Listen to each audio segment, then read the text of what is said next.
Selamat pagi, saudaraku yang kasih Tuhan. Selamat berjumpa kembali. Dan pagi ini kita mau belajar apa yang disebut dengan aman dalam perlindungan Tuhan. Kenapa hal itu penting kita aman dalam perlindungan Tuhan? Karena kita tahu bahwa hari ini adalah hari yang sulit atau sukar. Di dalam 2 Timotius 3 ayat yang pertama dikatakan, ketahuilah bahwa pada hari-hari terakhir akan datang masa yang sukar. Saudara percaya atau tidak, hari ini kita berada di dalam masa yang betul-betul sukar atau sulit. Perhentian mendadak, PHK terjadi di mana-mana, dan orang yang biasa sekolah tidak sekolah bertemu dengan temannya harus dikerjakan di rumah. Dan inilah yang disebut dengan masa yang sukar atau sulit. Belum apa-apa sudah kasih Tuhan. Tapi saya ingin beritahukan bahwa pada hari ini banyak orang sedang memerangi apa yang disebut dengan corona. Semua orang berharap itu akan segera cepat berlalu. Tapi tidak ada satu orang pun atau siapapun yang bisa memastikan itu akan berhenti. Kondisi ini akan berjalan begitu lama atau mungkin juga begitu cepat, tapi kita tidak tahu. Itulah yang disebut kita dalam kondisi yang sulit dan sukar. Tetapi saudaraku yang kasih Tuhan, orang yang berada di dalam keamanan Tuhan, dia mempunyai gaya hidup yang lain. Kemarin saya sampaikan bahwa orang yang aman adalah orang yang mempunyai minat rohani yang tinggi. Dia berkata, satu hal yang kuingini adalah tinggal dalam rumah Tuhan seumur hidupku. Orang seperti ini dikatakan bahwa Tuhan akan melindungi, Tuhan akan menyembunyikan, bahkan Tuhan akan mengangkat. Tetapi saudaraku yang kasih Tuhan, kita tahu bahwa sesungguhnya dalam hidup ini kita mesti di tengah-tengah yang sulit, bukan menjadi orang yang sulit, tapi kita menjadi orang-orang yang memberikan solusi. Kenapa saya katakan demikian? Bahwa karena kita ini orang yang aman di dalam perlindungan Tuhan, ada jaminan sehingga hidup kita adalah hidup yang berbeda dengan kondisi dunia ini. Dikatakan saudaraku kasih Tuhan, orang yang tinggal di rumah Tuhan pasti orang itu mengasihi Tuhan. Dan orang yang mengasihi Tuhan pasti orang yang berani berkorban.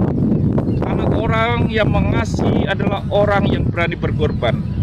Dikatakan oleh Yohanes 3 ayat yang ke-16, karena begitu besar kasih Allah ke dunia ini, sehingga ia telah mengaruniakan anaknya yang tunggal, supaya setiap orang yang percaya kepadanya tidak binasa, melainkan peroleh hidup yang kekal.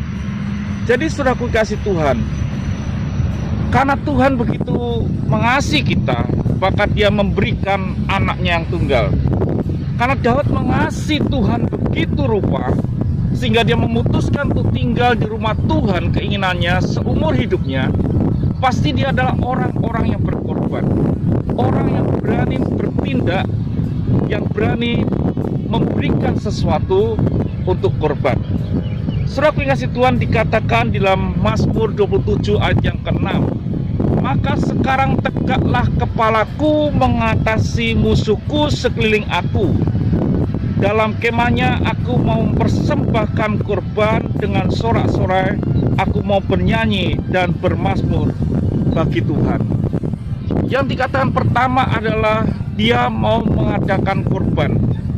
Bukankah dia ini mungkin ada kesulitan, tapi dia mau berkorban. Di tengah-tengah kesulitan seperti ini, saudaraku yang kasih Tuhan, ada orang-orang yang aman di dalam Tuhan, merasa nyaman dalam Tuhan, sehingga dia berani berkorban. Dia berani melakukan sesuatu di tengah-tengah kesulitan. Korban artinya bukan berarti kita tidak merasa sakit. Korban itu pasti merasa sakit. Saudaraku, ketika kondisi seperti ini beberapa hari ini, saya kumpulkan uang dari teman untuk membeli sembako dan saya bagikan kepada orang lain, kepada jemaat dan orang kampung. Ketika saya mempersiapkan membagi itu, suddenly tiba-tiba ada seorang pemuda dia datang masuk ke rumah. Dia bukan jemaat saya, dia tidak pernah ibadah di tempat saya, dan dia berkata, "Apa kau punya nomor rekening? Tolong aku kasih." Tetapi saudaraku yang Tuhan, ketika saya tanya, "Buat apa?" "Saya akan beri sesuatu untuk Tuhan." Dan lalu saya berikan nomor rekening, dan tibalah dia mentransfer setelah itu sebagian uang. Di tengah-tengah kesulitan, orang sedang mencoba ngirit, mencoba untuk tidak boros karena situasi ini, tapi ada orang yang berani memberikan korban. Kenapa? Dia aman di dalam perlindungan Tuhan. Kalau saudara aman dalam perlindungan Tuhan, maka akan ada ekspresi yang terjadi dalam hidup saudara. Bukan ekspresi menjadi pelit, tapi ekspresi untuk berani berkorban. Bukan korban yang terpaksa, tapi Daud berkata, "Aku akan mempersembahkan korban dengan sorak-sorai." Saya harap saudaraku kasih Tuhan, di tengah-tengah kesulitan hidup ini, kalau saudara merasa aman dalam hidup saudara karena di dalam naungan yang maha tinggi, saudara merasa aman karena saudara ada bersama dengan Tuhan, saudara bukan orang yang kikir, saudara bukan orang yang bertuhankan uang, tapi saudara ada orang yang bisa berkorban.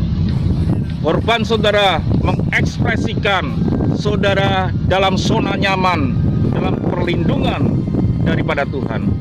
Kiranya jemaat Tuhan di mana saudara berada pada hari ini, jangan khawatir. Kalau Tuhan bisa memberikan anaknya yang tunggal, Tuhan sanggup memberikan segala apa yang saudara butuhkan. Tetaplah di dalam naungan yang maha tinggi, aman di dalam Tuhan. Selagi saudara ada di rumah, biarlah saudara tetap orang-orang yang berkorban dengan sorak-sorai. Tuhan memberkati. Jadilah berkat dalam hidup saudara selagi di masa sulit ini. Maka terang itu akan bercahaya di dalam kegelapan. Tuhan memberkati.